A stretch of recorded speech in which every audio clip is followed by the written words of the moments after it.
Hello everyone, I hope you all are well. So I'm back with the targets of day 11 of our 125 days target series for the preparation of SSC CGL 2025. 125 days जिसमें ना सिर्फ हम लोग अपना syllabus complete करेंगे but at the same time revision भी करेंगे। Targets को डिस्कस करने से पहले let me tell you there will be no KBC round today, यानी कि किसकी बनी कंसिस्टेंसी राउंड आज नहीं होगा। कोई क्वेश्चंस नहीं पूछे जाएंगे क्योंकि आज के लिए कोई टारगेट्स नहीं दिए गए थे। केवल लाइव मॉक अटेम्प्ट करना था Oliveboard, RB, the Pandits, किसी भी एप्लीकेशन में रिपीटर्स को। मैंने भी किया हुआ है, वो मैं आपको वीडियो में आगे दिखाऊंगी। So without wasting any more time जल्दी से डिस्कस कर लेते हैं डे 11, यानी कि कल के लिए हमारे क्या टारगेट्स रहने वाले हैं वो।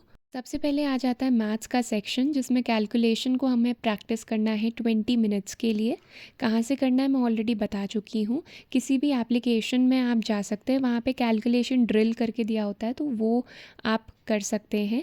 इसके अलावा अगर आपने किसी भी एप्लीकेशन का सब्सक्रिप्शन नहीं लिया हुआ है, आप खुद से ऑफलाइन में भी टेबल्स लिखिए, क्यूब्स लिखिए, स्क्वायर्स लिखिए, उसी के साथ साथ बड़े बड़े नंबर्स को मल्टीप्लाई कीजिए, बड़े बड़े नंबर्स को डिवाइड कीजिए। तो 20 मिनट्स आपको पूरा कैलकुलेशन को ही देना है। फिर आ जाता है रेशियो के 30 क्वेश्चंस आपको करने हैं और परसेंटेज के लास्ट 30 क्वेश्चंस करने हैं। इसके बाद परसेंटेज आज ख़त्म हो जाएगा।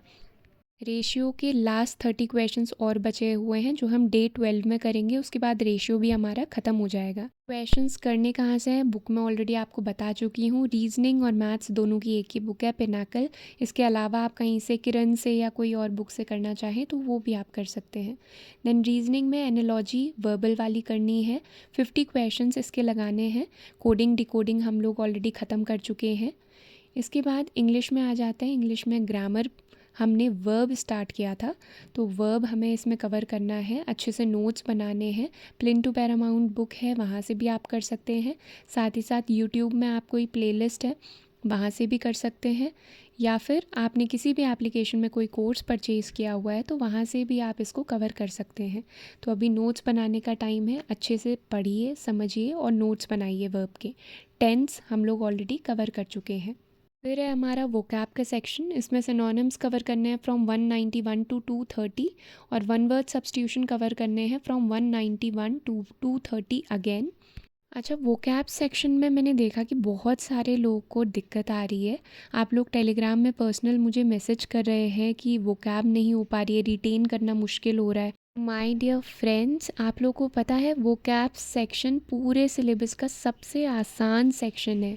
ऐसा मैं क्यों कह रही हूँ, क्योंकि आप कोई डिफ़िकल्ट से डिफ़िकल्ट वर्ड ला के दे दो, मैं उसका सिनोनिम एंटोनिम में यूँ याद कर लूँगी। वन वर्ड सब्स्टिट्यूशन बड़ी आराम से याद हो जाएगा। चलो अब ये मैजिक मैं आप लोग को दिखाती हूँ। लेट्स से एक वर्ड है हमारे पास, रिकॉनॉइटर। इसका मतलब होता है टू इंस्पेक्ट या फिर मेक अ मिलिट्री ऑब्जर्वेशन। अब इंस्पेक्ट का मतलब तो पता ही होगा ना, मुआयना करना, अन्वेषण करना। आपको मैं ये याद करा दूँ? कुछ नहीं है, बस सुनते रहो। रिकॉनॉइटर, रिकॉनॉइटर, इसको आधा तोड़ेंगे तो क्या होगा, रकून नाइट। रकून डॉग तो सुना ही होगा ना डोरेमोन नोबिता में। तो बस रकून डॉग को नाइट में लेकर जा रहे हैं मिलिट्री वाले। किस चीज़ के लिए? इंस्पेक्ट करने के लिए, या फिर मिलिट्री ऑब्जर्वेशन बोल सकते हो उसको। बस हो गया याद। रेकोनॉइटर, रकून को नाइट में लेके जा रहे हैं मिलिट्री ऑब्जर्वेशन कराने के लिए या इंस्पेक्ट कराने के लिए। ख़त्म। अब दूसरा देखो, अबेट। अबेट का वैसे मतलब होता है लेसन करना, रिड्यूस करना। अब इसको कैसे याद करूँगी मैं बोलूँगी आ दोस्त बातें कर, मेरा गम थोड़ा कम हो जाएगा। गम कम करना, कम करना, कम हो रहा है ना, लेसन। तो अबेट, आ बातें, बस। तो आ बातें करके अपना गम अबेट कर लिया, यानी कि लेसन कर लिया है। कुछ सेकंड्स का काम होता है वो कैप्स को याद करना, बाकी छोड़ दो, फिर ये बहुत लंबे टाइम तक याद रहेगा। रिवीजन के टाइम पे एक बार दोबारा कर लो बस। ये ट्रिक तो मैं आप लोग के साथ शेयर कर ही चुकी हूँ। अगर इसके बाद भी आप लोग को प्रॉब्लम आती है तो मेरे पास एक और आपके लिए चीज़ है। जैसे हम लोग ये डेली टारगेट्स कवर करते हैं, इसमें vocab 25 synonyms, 25 one word substitution, ये डेली कवर करते हैं।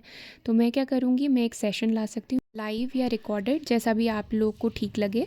तो उसमें क्या करूँगी कि वो जो 25 ईच यानी कि टोटल 50 हो जाएंगे हमारे पास वो कैब पर डे के हिसाब से, वो मैं 30 मिनट से 1 घंटे का सेशन जितना भी हमारा एक्सटेंड होगा उतना रख सकते हैं डेली डेली। उसमें क्या करेंगे, जो मैंने आप लोग को ब्लैक बुक रिकमेंड किया राइट, तो ब्लैक बुक के जितने भी वो कैब होंगे मैं आप लोग को वो याद करा दूँगी। उसमें आप लोग को कुछ नहीं करना है, आप लोग को केवल अपने जो भी डिवाइस आप यूज़ कर रहे हैं उसको सामने रखना है और कानों से सुनते रहना है। नेमोनिक्स मैं खुद अपने आप बना लूँगी, आप लोग को बनाने की भी ज़रूरत नहीं है, बस सुनना है और सुनते ही आप लोग को सब चीज़ याद हो जाएगा।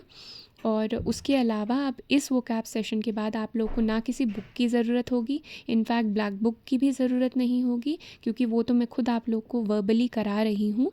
और आप लोग को किसी कोचिंग इंस्टीट्यूट की भी ज़रूरत नहीं होगी। वो सेशन इसी तरीके से होगा जैसे अभी मैंने आपको 2 वर्ड चंद सेकंड्स में याद कराए, वैसे ही मैं जो 50 वर्ड्स डेली के हैं वो आपको कुछ सेकंड्स में याद करा दूँगी। तो आप अपना जो डेली का वोकैब वाला रखते हो सेक्शन, 1 घंटे का स्लॉट या जितने भी घंटे का जितने भी मिनट्स का स्लॉट रखते हो, वो आप यहाँ पे डिवोट कर सकते हो। वो फ्रूटफुल होगा, दैट आई कैन गारंटी, और गारंटी नहीं भी करूँ तो भी आप देख ही सकते हो, आप लोगों को पता चल ही गया होगा। पर हाँ, ये सेशन मैं लाऊंगी तभी जब मिनिमम एटलीस्ट 5 लोग तो कमेंट सेक्शन में लिख कर के ये बोले कि हम लोग को ये सेशन चाहिए, क्योंकि मैं नहीं चाहती कि मैं ऐसा कोई कंटेंट लेकर के आऊँ जिससे मेरा भी टाइम वेस्ट हो और आप लोग का भी टाइम वेस्ट हो। तो ये सेशन आएगा तभी जब आप लोग चाहेंगे। नाउ आई होप कि वोकैब से रिलेटेड दिक्कत मैंने आप लोगों की सॉल्व कर दी होगी। लो फिर अब आगे बढ़ते हैं और देख लेते हैं हमारे जर्नल अवेयरनेस के टारगेट्स।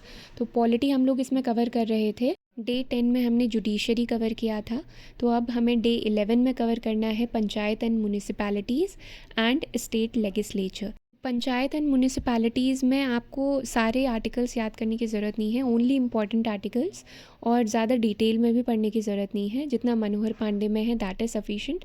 स्टेट लेगिस्लेचर की बात करूँ तो ये पार्लियामेंट से मिलता जुलता है, आर्टिकल्स तो सारे ही एक जैसे हैं कुछ कुछ को छोड़ करके, बाकी जो प्रोसीजर रहता है स्टेट लेगिस्लेचर के अंदर वो सेम वैसा ही रहता है जैसे पार्लियामेंट के अंदर रहता है, तो इसमें आप लोग को इतनी परेशानी आएगी नहीं। तो ये सारे थे हमारे डे 11 के टारगेट्स।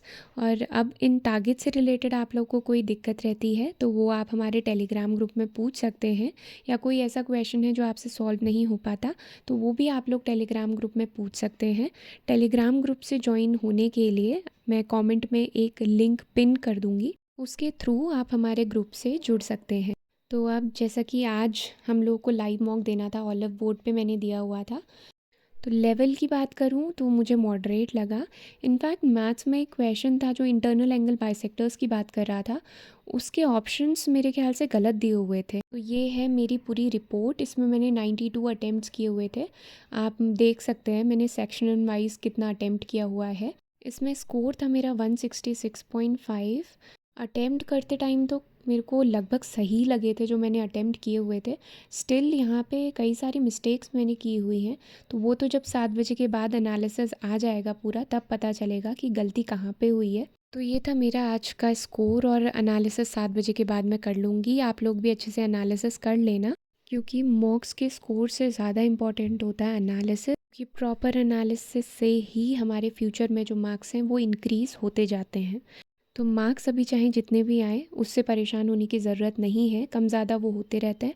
प्रॉपर एनालिसिस करेंगे, वीक पॉइंट्स पे वर्क करेंगे और फ्यूचर में हमारे मार्क्स ज़रूर इंक्रीज़ होंगे। तो आज के लिए बस इतना ही, अब कल हम लोग मिलते हैं टारगेट्स को कंप्लीट करने के बाद।